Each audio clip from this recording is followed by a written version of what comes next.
Alors, bonjour tout le monde, j'espère que vous vous portez toujours très bien. Alors, je me présente une fois de plus pour ceux qui sont nouveaux sur la chaîne. Donc, moi, c'est Exponentiel Fojo et c'est avec beaucoup de plaisir que je reviens toujours avec de nouveaux vidéos sur la chaîne. Donc, dans cette vidéo, on va parler principalement d'investissement. Donc, on va parler d'investissement de crypto-monnaies, ok? Parce que je suis persuadé que la blockchain, ok, la blockchain, les crypto-monnaies, c'est simplement une résultante en fait de la blockchain, c'est un produit de la blockchain, mais ce qui doit notamment marquer nos esprits, ok, ce qui est la grosse révolution, c'est les technologies de blockchain. Donc, je suis persuadé que grâce aux technologies de blockchain, la plupart des pays africains, ok, vont sortir de l'enclavement financier dans lequel ils sont restés coincés depuis pas mal d'années. Je parle des pays africains parce que je sais que la grosse communauté qui m'écoute sur la chaîne, c'est vraiment des Africains. Mais en général, la blockchain va permettre à la plupart, quasi-totalité des pays pauvres en voie de développement de sortir en fait de la pauvreté ou bien de leur état actuel de pauvreté.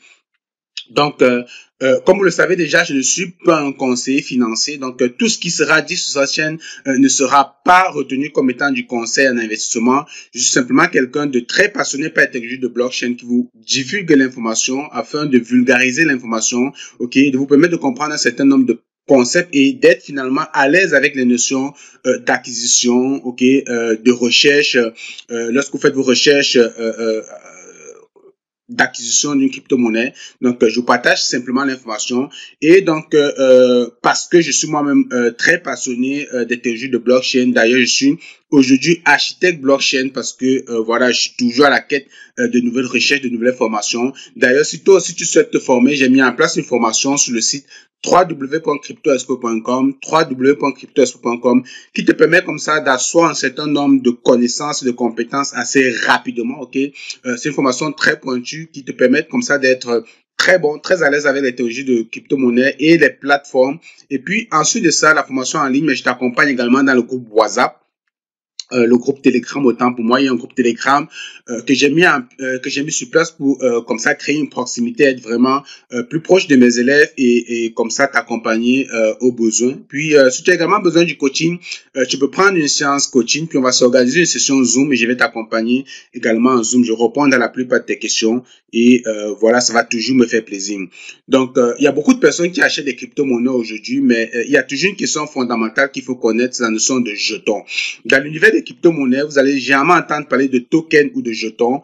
C'est une nuance, hein, ok. Donc le token, généralement, c'est la crypto-monnaie native de la blockchain.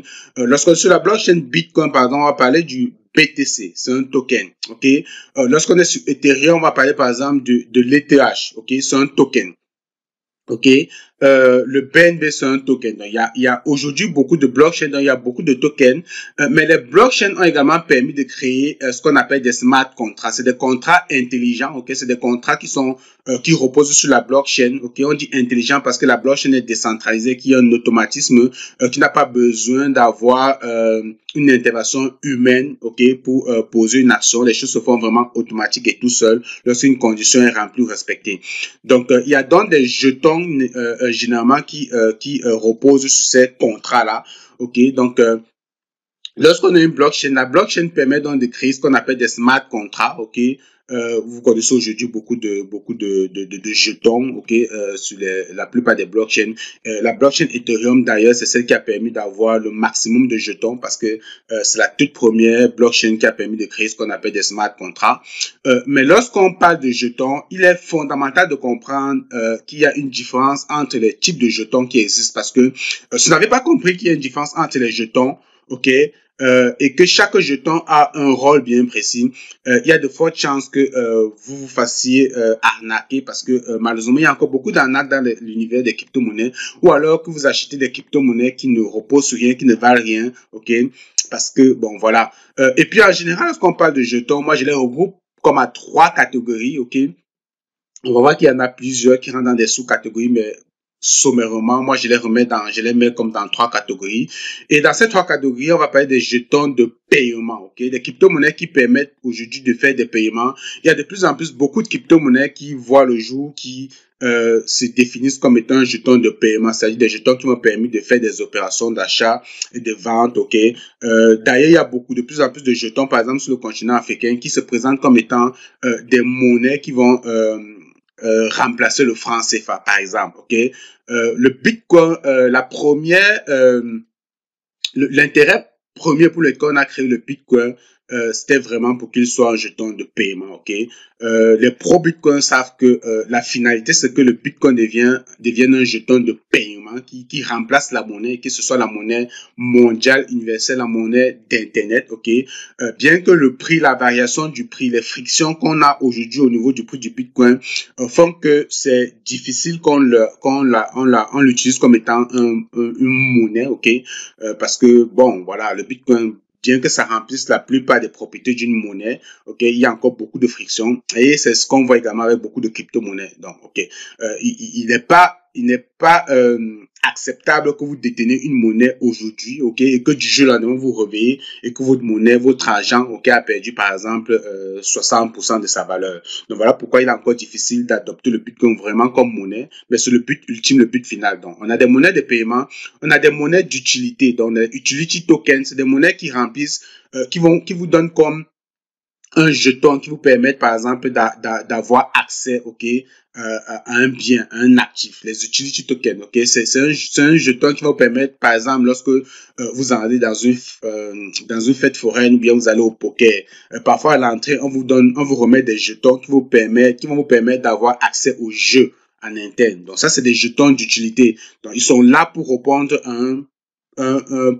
besoin existant. Donc le projet lui doit déjà être existant, fonctionnel, et le token d'utilité vous donne accès à ce jeton-là. On a de plus en plus beaucoup de jetons aujourd'hui, notamment sur la plupart des plateformes. Il y a des jetons d'utilité. Si on prend par exemple la crypto-monnaie, crypto.com, CRO a un jeton par exemple qui vous permet déjà, lorsque vous faites des opérations comme le BNB sur leur exchange, ça vous permet de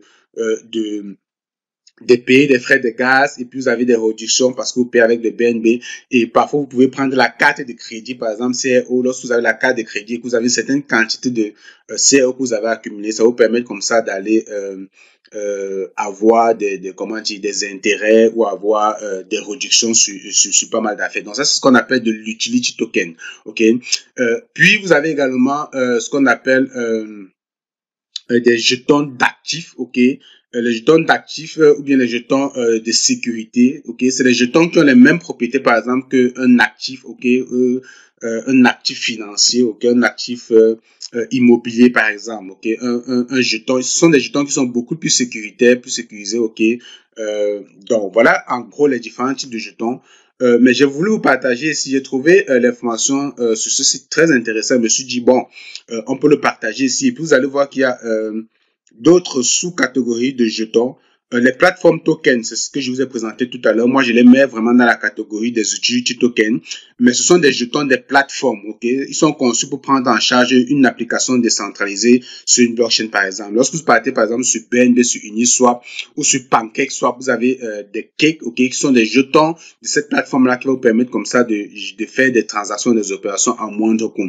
Maintenant, vous avez les security tokens, c'est ce que je vous ai présenté tantôt. Dans les jetons de sécurité ou security tokens sont censés représenter une propriété d'un actif, ok, généralement traditionnel, comme les actions ou les biens immobiliers. Ok, donc les security tokens, normalement, ça rentre dans la catégorie comme des actifs, ok, comme des actifs, quand vous détenez des actifs d'une entreprise, par exemple, ou bien des actions d'une entreprise, je voulais dire.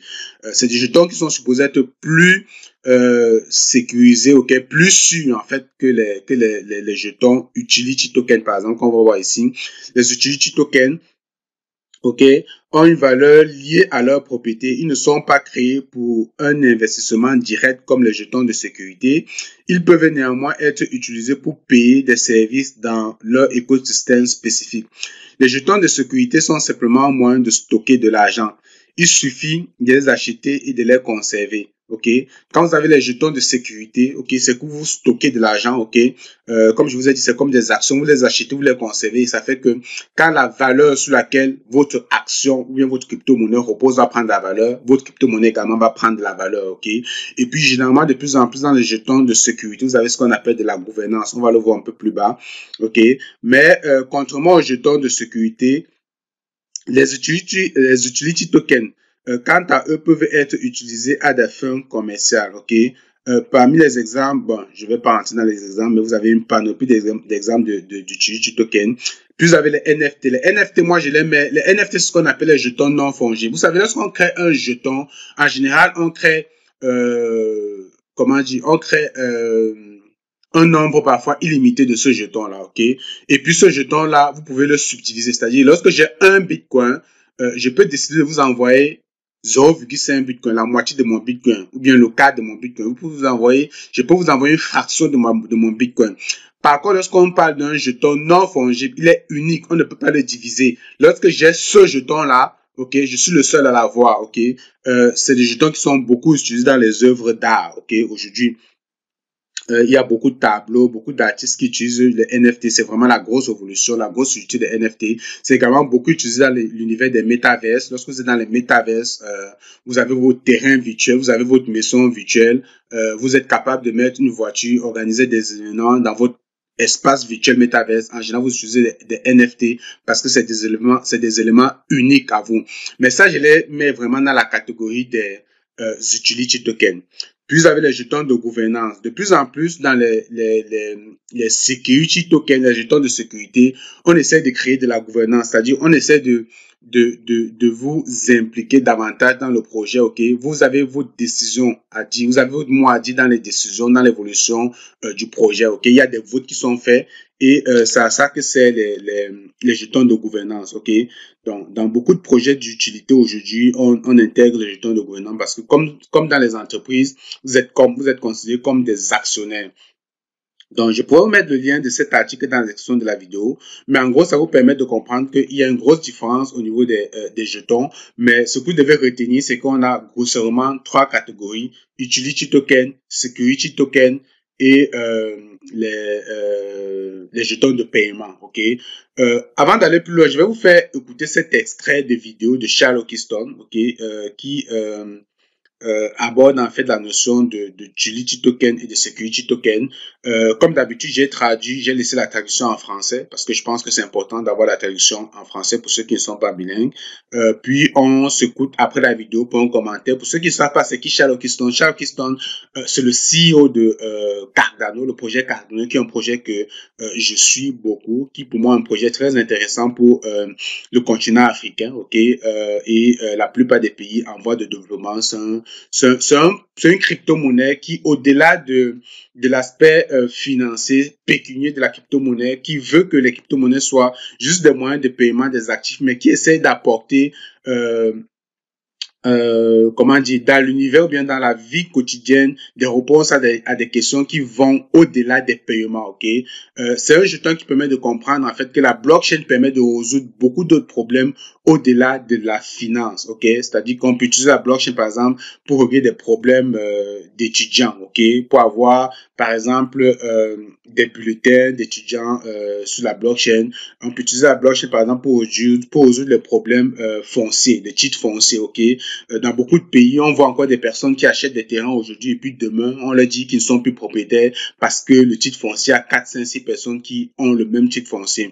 Donc, la blockchain permet de résoudre ce type de problème et Cardano, donc, c'est ce type de blockchain qui essaie de rencontrer les gouvernements en Afrique pour leur dire, hey, voilà ce qu'on peut, la blockchain permet de résoudre comme problème dans votre continent, ok? Il y a également ce qu'on appelle le problème d'identité numérique, ok? Aujourd'hui, l'identité, c'est encore un gros problème dans beaucoup de problèmes. On a compris, ok, au travers de beaucoup d'autres vidéos, ok, que si le gouvernement africain veut résoudre un certain nombre de problèmes, il faut déjà être capable d'identifier rapidement la population, de faire des statistiques, de gérer beaucoup d'autres choses de façon numérique. Et puis la blockchain vient donc résoudre rapidement les problèmes d'identité numérique, ok? Et donc chez Cardano, avec la blockchain Cardano, ok, il y a donc de plus en plus beaucoup de développement de ce côté-là. Et voilà pourquoi je suis beaucoup ce projet-là. Mais dans cette vidéo, plus précisément, donc on va aller écouter Charles Houston, on va voir ce que lui il pensait en 2019 des jetons utilitaires et des jetons security token. Puis on se reparle juste après après cet extrait. Tokens. As far as security tokens, where do you see that market headed? Yeah, so the STO is the new ICO, right? Yeah, so The big challenge was that if you're going to do a security token, you need specialized exchanges and licenses to trade these things. And people are applying for that regulation, and a lot of people have gotten through that regulation. So very soon Coinbase and T0 and others will be able to trade them. And then I suspect a lot of these guys who've done SAFs or people who are doing offerings will, instead of doing them in kind of a gray area, try to make security a utility style way, will just go ahead and embrace the security status of the token and trade it on these exchanges because they'll be able to get liquidity. So I think come 2019, we'll see a decrease in the amount of ICOs and a massive increase in STOs, and we'll see a lot of liquidity for STOs. And those are actually very exciting projects because for the first time ever, we're going to be able to do some really exciting things. Like, for example, let's say you're a drug company. You have these huge IP portfolios that could potentially be very valuable. So you know your patents are worth billions, but you don't usually monetize a lot of those patents until after you get drug approval. Well, what if you could take your patent portfolio, tokenize it, and then say, okay, whoever has the token, if we get lucky and we get a Viagra or we get a Cialis or something out of this, then you guys will proportionally get dividends on the revenue generated from the monetization of that patent. Under a utility token, you wouldn't be able to do that. Under a security token, you could. So this brings up a whole new way of creating liquidity for things that are worth a lot of money but previously illiquid. Another example would be, look at the Marvels franchise for Disney. You know, that's worth a lot of money, and they've been able to monetize it. So what if they could tokenize that franchise, and every time they create a movie, you guys would get some royalties or something on that movie, and it'd give Disney the ability to pre-sell $10, $20 billion worth of Marvel tokens. So security tokens give those prospects at the large scale as well as on the SME side, and that's going to be really exciting to see in 2019 and 2020. Fantastic. You know, you're a major... Alors, donc, comme l'avez vu dans cette vidéo, donc c'est une vidéo de Eslim Kim, ok, un VP of Business Development, et Charles Oakiston. Donc, Charles Oakiston, c'est le CEO et le fondateur de IOC. IOC, c'est Input Output Hong Kong. C'est vraiment l'entreprise qui est à l'initiative en fait du projet Cardano, qui pilote le projet Cardano. Bien qu'autour du projet Cardano, il y a d'autres, il y a la fondation Cardano, et il y a d'autres entreprises également qui travaillent avec le projet Cardano, notamment pour son expansion en Afrique et dans beaucoup de pays en voie de développement. Donc il était question dans lors de cette rencontre en fait pour Charles Oakiston de parler en fait de son futur, hein, de comment est-ce qu'il appréhende le futur des crypto-monnaies, notamment les ICO et les STO, ok. Il faut dire que autour des années 2017, c'est vraiment l'année où on a eu la grosse tendance des ICO, où beaucoup de personnes comme ça ont pensé que il était possible de faire des levées de fonds dans les crypto-monnaies, c'est-à-dire vous avez un projet, ok, de crypto-monnaie, puis vous créez simplement un token, vous créez une communauté, puis vous faites des levées de fonds. C'était vraiment simple, mais c'était vraiment à la portée de tout le monde. On a donc vu beaucoup d'arnaques, ok, avec les ICO, ok, parce que c'était facile en fait de créer un ICO. Il suffisait d'avoir un peu de notion en crypto-monnaie, d'avoir une idée, de créer un bon site web et de lancer les levées de fonds, et vraiment tous les levées de fonds cartonnaient, marchaient. La plupart des projets qui sont allés en ICO ont fermé. Il y a eu beaucoup de scams, ok. Et puis aujourd'hui, on voit encore quand même des projets qui se lancent en ICO. Ça ne veut pas dire que tous les projets qui vont en ICO sont des mauvais projets, mais il faut faire très attention parce qu'il y a beaucoup de projets comme ça qui sont juste des manipulations de marché et de jetons qui vont disparaître. Donc en 2000, lors de cette rencontre de 2019, Charles Oakiston présentait déjà la tendance, ok, qui étaient les STO, ok, ce qu'on appelle les security tokens, ok, qui étaient les nouvelles formes de ICO beaucoup plus mises en avant par des exchanges, par des plateformes. Et on se posait la question à cette époque-là de savoir est-ce que les plateformes devaient avoir une certaine licence ou certaine régularisation pour pouvoir vendre, pour permettre en fait des échanges des STO, des security tokens, ok. Il faut comprendre que en fait les levées de fonds c'est quelque chose qui existe depuis très longtemps, ce qu'on appelle le crowdfunding dans l'univers, comment dire, dans l'investissement traditionnel classique des entreprises, des startups qui veulent partir, qui ont besoin de financement. Des fois, ils vont lever des fonds. Sauf que dans l'univers traditionnel, dans le monde traditionnel, ok, dans l'économie traditionnelle, pour faire des levées de fonds, c'est pas aussi simple. Très souvent, l'entreprise doit déjà avoir existé, elle doit déjà avoir commencé quelque chose, et parfois, elle va aller rencontrer le grand public parce qu'elle veut faire des levées de fonds pour son expansion, pour développer son entreprise, pour développer d'autres pans, en fait, de son entreprise. Et il y a une forte régularisation, ok? Il y a une forte régulation. Il faut comme ça, comment dire, il faut comme ça suivre certaines démarches auprès, notamment des agences de régulation des marchés dans le territoire où vous résidez.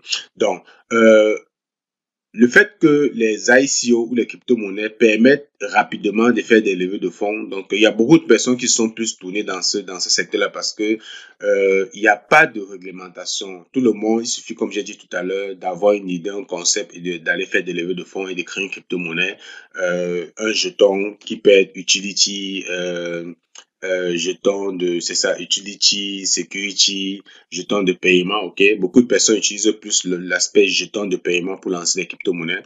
Mais donc, on a vu une nouvelle forme de jetons, ok, ce qui est plus les jetons security. C'est des jetons qui sont en fait comme des actions telles que je l'ai présenté dans la vidéo, des actions d'une entreprise. C'est-à-dire que parfois, à fin d'exercice, vous pouvez donc recevoir des dividendes, ok? C'est des crypto-monnaies qui sont vraiment endossées sur des vraies valeurs réelles, ok? On va donc de plus en plus, par exemple, voir, il a pris l'exemple, par exemple, d'une entreprise pharmaceutique qui a pas mal de projets dans les tiroirs, qui a pas mal de projets sur lesquels elle travaille et qui a peut-être besoin de financement pour mettre sur pied le produit fini, ok, pharmaceutique, pour mettre le médicament ou bien plein d'autres choses. Donc, le fait comme ça de présenter cela au grand public, ok, ça va donc permettre, le fait de présenter cela au grand public et de créer un token utile, ok, un token security endossé à ces projets réels-là, est plus permet en fait à des personnes de se dire ou bien de se rendre compte qu'ils investissent sur des vraies valeurs, ok, et sur des valeurs qui vont, sur des choses qui vont prendre de la valeur, ok, parce que normalement une entreprise, elle a vraiment un produit en arrière, ok, et que vous achetez par exemple un jeton qui est directement relié à ce produit-là, il y a de fortes chances que lorsque ce produit-là va prendre la valeur, votre jeton aussi va prendre la valeur parce que vous avez comme une action d'une entreprise et vous pouvez recevoir des dividendes par rapport à ça. Et pour créer un security token, c'est pas aussi facile que les utility tokens. On se lève un matin pour créer un security token. Il faut également aller chercher de la réglementation. Il faut respecter un certain nombre de protocoles, ok, selon l'agent de régulation des marchés des différents pays. Et ça donne comme ça un peu plus de sérieux, un peu plus de crédibilité aux security tokens par rapport aux utility tokens, ok? Lorsque vous achetez un utility token, le promoteur ne vous doit rien, ok? Vous achetez simplement dans l'espoir que ça va prendre de la valeur, mais parfois c'est des jetons qui ne reposent sur rien du tout et normalement, lorsque vous avez investi dans une entreprise à la base, c'est normal que cette entreprise, lorsqu'elle grandit, lorsqu'elle se fait du chiffre, qu'elle vous partage quand même quelque chose, parce que c'est grâce à vous qu'elle a comment dire, qu'elle s'est développée, qu'elle a vraiment eu son expansion. Donc, normalement, elle devrait partager des bénéfices avec vous quelque part. Mais malheureusement, lorsque vous achetez des utility tokens, du jour au lendemain, l'entreprise, elle ne vous doit rien, ok, aucun compte rendu, ok. Tout à l'heure dans la vidéo, on parlait également des jetons de gouvernance. Donc, lorsque vous êtes dans de plus en plus beaucoup de projets, essayez d'impliquer la communauté, de vous rendre en fait, de vous donner l'impression, pas seulement de vous donner l'impression, mais de vous rendre utile dans le projet, ok, de vous faire participer à la prise de décision du projet. Ils vont mettre dans un jeton de gouvernance qui va permettre de dire, ok, en fonction de telle quantité de jetons que tu détiens, tu as ton mot à dire lorsqu'il faut prendre des décisions dans l'entreprise. Donc ça, on va beaucoup le voir dans les security tokens. Et donc, c'est la nouvelle tendance aujourd'hui. Et pourquoi je fais cette vidéo? Je fais cette vidéo parce que je voudrais que vous fassiez attention lorsque vous voulez faire le choix de vos crypto-monnaies. Il faut vous poser la question, quel est le type de jeton que j'achète, ok? C'est important de faire des recherches et de se dire, on n'achète pas simplement un jeton parce que soit on a l'impression que le promoteur est très beau ou que c'est quelqu'un qui semble avoir un discours cohérent et que ce qu'il dit peut être semble être de la vérité, ok, ou alors simplement juste parce que c'est un projet panafricain, c'est un projet africain, donc on va le soutenir simplement parce que c'est africain, non. Il y a un certain nombre de recherches plus poussées qu'on peut faire sur ce qu'on appelle la tokemétrie, la répartition du portefeuille du jeton et le jeton en lui-même, ok, qui va nous permettre comme ça de se poser des bonnes questions et se dire, est-ce que ce jeton, tel qu'il est présenté, est viable, ok? Est-ce qu'il y a de fortes chances que ça prenne de la valeur? Comment je suis protégé, moi, à mon niveau? Donc, c'est des questions qu'on se pose avant d'acheter un jeton et ne pas juste se lancer à l'aveugle parce que c'est l'erreur que beaucoup de personnes commettent encore et soutiennent des projets parfois juste parce qu'ils sont africains, par exemple, ok, pour parler de l'Afrique, c'est pas parce qu'ils sont africains, du coup, tout ce qui est africain, il faut le soutenir. Quand vous avez quand vous avez un discours contraire, ok, qui va à l'opposition de l'idéologie des gens, des promoteurs du projet. Parfois, vous êtes considéré comme, comme l'ennemi, quoi, comme un ennemi. Pourtant, vous avez simplement une vision, vous posez simplement des bonnes questions, mais parfois c'est pas apprécié à sa juste valeur. Donc, il faut donc faire très attention. Si vous avez compris qu'il y a une différence entre les jetons, si vous avez compris qu'il y a des jetons qu'on achète parce que on se dit que le projet va prendre de la valeur d'ici quelques années, ok, parce que le jeton qu'on a acheté repose vraiment sur des vraies valeurs réelles, sur des vrais actifs réels comme de l'or, de l'immobilier. De plus en plus, on voit des trucs de ce genre ou beaucoup d'autres choses. Et que cette chose-là, lorsqu'elle va prendre de la valeur, il y a de fortes chances que le jeton prenne de la valeur. Vous comprenez que quand vous avez compris ce principe-là, vous pouvez acheter le jeton et le garder peut-être sur 5 ans, 10 ans, parce que vous savez ce sur quoi vous avez investi, ok? Par contre, les jetons de paiement, bon, c'est utilisé plus pour faire des paiements, des échanges et tout ça là.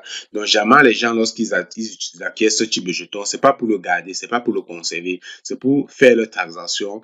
Et une fois qu'ils ont fait les transactions, ça suffit. Donc, le jeton ne sert plus à rien. Donc, ce type de jeton, il sera très difficile qu'il prenne de la valeur. Un jeton qui a juste pour qui a juste on va dire, utilité, le paiement, ok? Donc, qui a juste pour fonction le paiement. Vous comprenez que c'est difficile que ce type de jeton prenne la valeur parce qu'il y a vraiment, aucun actif endossé à ce jeton qui va permettre à ce jeton de prendre la valeur, ok? Les actions d'une entreprise prennent la valeur parce que l'entreprise grandit, grossit, fait des chiffres et attire en fait des nouveaux investisseurs qui viennent comme ça dans l'esprit de l'intérêt de vouloir entrer dans le capital de l'entreprise et vu que les actions ont été définies à la base et qu'il y a une quantité limite d'actions, ça fait que les actions vont prendre la valeur, ok? Donc, c'est un truc de ce genre. Par contre, lorsque vous achetez, par exemple, des jetons utility tokens, comme je vous ai expliqué, les utility tokens, parfois, c'est des jetons qui vous donnent, qui vous permettent, en fait, d'avoir, d'avoir peut-être la possession de quelque chose ou bien, d'utiliser une plateforme bien quelque chose à un moment bien précis, ok. Un exemple d'utility token, comme j'ai dit, je parle beaucoup de NFT parce que NFT je les mets vraiment dans la catégorie d'utility token parce que des fois c'est des jetons qui vous donnent accès, ok, c'est ça, qui vous donnent accès à quelque chose, ok. Vous achetez ce jeton peut-être parce que vous voulez entrer dans une salle, participer à un jeu. On voit beaucoup les jetons utility token dans le gaming par exemple, ok. Vous achetez un jeton parce que dans le jeu ça va vous servir à débloquer des situations, à faire des choses. Donc, c'est vraiment utilitaire. Et de plus en plus, les gens achètent aussi ce type de jetons parce que, voilà, ils se disent que il y aura plus d'engouement, les gens seront plus intéressés et ça va prendre de la valeur, ok? Donc, à partir de là, vous comprenez que ce serait difficile dans un seul projet d'avoir une crypto-monnaie qui répond à toutes les fonctions. Donc, vous avez un jeton qui est en même temps utility token, security token, jeton de paiement. Vous comprenez qu'il y a un problème dans ce projet-là parce que imaginez-vous que moi j'achète une crypto-monnaie parce que je suis convaincu que le projet sur lequel j'ai investi, c'est un projet qui sera rentable sur du long terme. Donc, lorsque j'ai acheté ce jeton, moi, c'est dans l'intérêt de le garder, de le conserver et d'attendre peut-être d'ici 7 ans, 8 ans, 9 ans, 10 ans, quand le projet, ok, physique, réel, sur lequel est endossé ma crypto-monnaie va vraiment exploser, il y a de fortes chances que ma crypto-monnaie explose, c'est parce que c'est directement corrélé. Donc, maintenant, si ce jeton, en plus de remplir les fonctions de sécurité, remplit en même temps, pour le même jeton, les fonctions de paiement et d'utilité. Ça veut dire que pendant que moi j'achète le jeton pour garder pendant longtemps, il y a des gens qui utilisent ce jeton pour les autres fonctions de ce jeton-là. Comprenez un peu? Pour le paiement, pour l'utilité, et donc ils n'ont aucun intérêt à le garder sur le long terme. Et c'est ce qui va souvent venir influencer le prix, manipuler, parce que ce que vous devez comprendre, c'est que si vous achetez une grosse quantité d'une crypto-monnaie et que du jour au lendemain, vous venez comme ça téléverser ça ou bien verser ça sur le marché, la crypto-monnaie va s'effondrer, ok? La crypto-monnaie va vraiment s'effondrer et pour ceux qui suivent le projet Simcoin, parce que je sais que dans la communauté, il y a beaucoup de personnes qui suivent le projet Simcoin de Émile Parfait Sim, qui est un projet que j'admire. Je vais d'ailleurs faire une vidéo sur ce projet-là parce que je commence à me poser certaines questions et j'aimerais qu'on parle d'un certain nombre de choses. Donc, le projet Simcoin, pour moi, avec le SimCity, le projet tel qu'il est monté, présenté, c'est un projet formidable. Okay? C'est un projet formidable dans lequel des gens ont investi parce que voilà, ils avaient une vision, ils avaient une vision pour le projet, ils avaient compris le projet, ils espéraient à de forts rendements lorsque les choses devaient vraiment sortir sur terre tel que c'était présenté. J'espère que l'équipe travaille toujours sur le projet, donc je ne veux pas parler de ça au passé, mais qu'est-ce que l'équipe a fait en arrière? En arrière, l'équipe du projet Simcoin, ils ont commencé à donner la possibilité aux gens qui étaient dans les limos. Donc, il y a des gens qui avaient des limos, qui recevaient leur tonne de limos. On leur donnait la possibilité de sortir leur limo en Simcoin. Qu'est-ce que ça veut dire? Ça veut dire que moi, par exemple, j'ai acheté les Simcoin parce que je crois au projet Simcoin. J'ai investi sur le projet Simcoin parce que je crois vraiment à tout ce qui a été présenté. Je me dis, d'ici 10 ans, lorsque cette ville futuriste-là à Kribi va voir le jour, lorsque il y aura les hôtels, les gens vont venir faire des opérations en Simcoin. Le Simcoin va prendre de la valeur parce que le Simcoin sera mis en avant. Maintenant, la compagnie, elle prend une autre crypto-monnaie qui n'a rien à voir avec ce projet-là. OK? Des gens qui ont acheté une autre crypto-monnaie, qui ont multiplié des tonnes, et donnent la possibilité à ces gens-là de prendre cette autre crypto-monnaie-là et de venir les sortir en Simcoin. Qu'est-ce qui se passe? Ce qui se passe, c'est que vous avez décidé de conserver la crypto-monnaie sur du très long terme, mais il y a des gens qui, pour une raison ou pour une autre, ils n'ont aucun intérêt de garder cette crypto-monnaie. Pour eux, c'est juste un moyen d'échange et de sortie du marché. Ils vont prendre leur limo, ils vont tout de suite convertir leur limo en Simcoin. Et qu'est-ce qui va se passer par la suite? Ils auront des tonnes de Simcoin. Ils vont venir téléverser tout leur gros stock de Simcoin sur le marché. Et le Simcoin va perdre de la valeur. Et c'est ce qui est arrivé. Donc, le Simcoin aujourd'hui est en chute parce que on a permis en fait aux gens d'utiliser, je veux dire, on a mélangé en fait dans une même crypto-monnaie plusieurs fonctions, ok? On a mélangé la fonction de security token et la fonction de jeton de paiement dans une même crypto-monnaie, ok? Et c'est ça a fait que la crypto-monnaie a perdu énormément de valeur. Donc, lorsque vous voulez investir dans une crypto-monnaie, il faut vous poser les bonnes questions, vous dire, c'est quoi les fonctions en fait de la crypto-monnaie et est-ce qu'il n'y a pas un élément extérieur par rapport à la fonction que moi je vois de la crypto-monnaie. Est-ce qu'il n'y a pas un élément extérieur qui du jour au lendemain va venir comme ça mettre une grosse pression de vente sur la crypto-monnaie et comme ça créer la baisse du jeton? Donc c'est des éléments c'est des questions qu'il faut vraiment vous poser. Il fallait que je prenne l'exemple du Simcoin pour que vous compreniez un peu. Pour ceux qui sont dans le projet Simcoin, ils doivent certainement comprendre parce que voilà, avec ce que j'ai expliqué, le fait d'avoir permis aux gens de prendre leur limo, de convertir leur limo en Simcoin et de venir vendre les Simcoins en gros stock, en grosse quantité sur le marché, a simplement entraîné la chute du Simcoin. Ok? Et ceci en défaveur de ceux qui avaient acheté du Simcoin pour du très long terme. Ok? Parce que pendant que vous voulez garder pour du long terme, il y en a qui n'ont aucun intérêt à le garder pour le long terme, qui veulent tout de suite le vendre. Parce que voilà, pour eux, c'est juste une porte de sortie. Donc, c'est ce que je voulais vous partager dans cette vidéo. J'espère que vous avez aimé le contenu. Si c'est le cas, n'hésitez pas à liker la vidéo, partager la vidéo, parce que c'est important de partager ce type de vidéo, ok? Ça permet d'éduquer la communauté et de permettre à un certain nombre de personnes de comprendre c'est quoi les cryptos et d'éviter un certain nombre d'erreurs. Arrêtez d'investir dans des projets simplement parce que vous avez comment dire ça? Le patriotisme, ok? Évitez d'investir par patriotisme, ok? Soit vous êtes investisseur, soit vous êtes un patriote, soit vous aimez votre patrie, ok? lorsqu'on est investisseur, on se pose des bonnes questions. On se dit, est-ce que là où je m'en vais mettre mon argent, c'est sérieux, c'est sûr, c'est viable avant d'investir, ok? Donc, pour ceux qui veulent se former, ok, vous voulez aller rapidement dans la formation, n'oubliez pas, il y a le site www.cryptoexpo.com, www.cryptoexpo.com. Je vous accompagne également dans le groupe Telegram. Puis, si vous avez besoin de conseils, de coaching, vous avez besoin de comprendre quelque chose vraiment rapidement, écrivez-moi également à l'adresse cryptoexpo@gmail.com. Et puis, il me fera plaisir comme ça de vous répondre et on pourra avoir une séance Zoom d'échange. Donc, on se retrouve dans une prochaine vidéo. Salut!